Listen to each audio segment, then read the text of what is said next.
Sa iba pang balita ay sinusulong ng Joint Foreign Chambers of Commerce ang patuloy na pagsusulong ng kapayapaan sa Mindanao.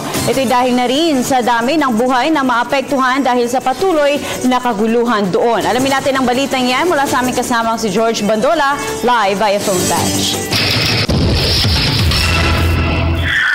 Rekomendasyon ng Joint Foreign Chamber of Commerce, kinakailangang aprubahan at kinakailangang maisulong na sa lalong madaling panahon ang kapayapaan sa Mindanao. Ito na lang daw kasi ang kulang para sa hinahangad na inclusive growth ng pamahalaan ng Aquino para may pagpatuloy nito ang kanyang mga reforma at mga magagandang ginagawa sa mga nakalipas na taon ng panunungkulan nito.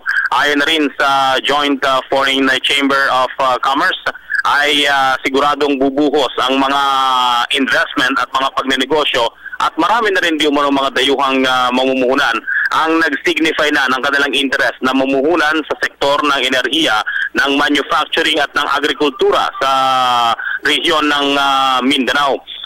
Agrikultura na lamang ang kulang sa growth o sa pagangat ng Pilipinas para tuloy ang masabi nito na malago na nga ang ekonomiya ng bansa kumpara sa ibang mga bansa at may papatupad ang hangarin nitong may paabot ang kaunlaran sa mga may hirap at hanggang sa maliit na sektor.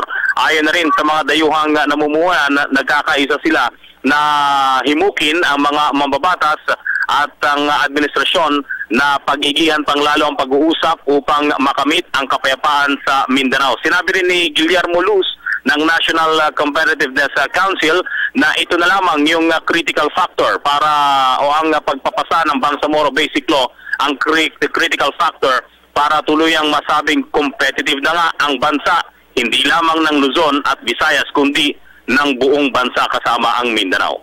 Para sa Telebisyon ng Bayan, George Bandola.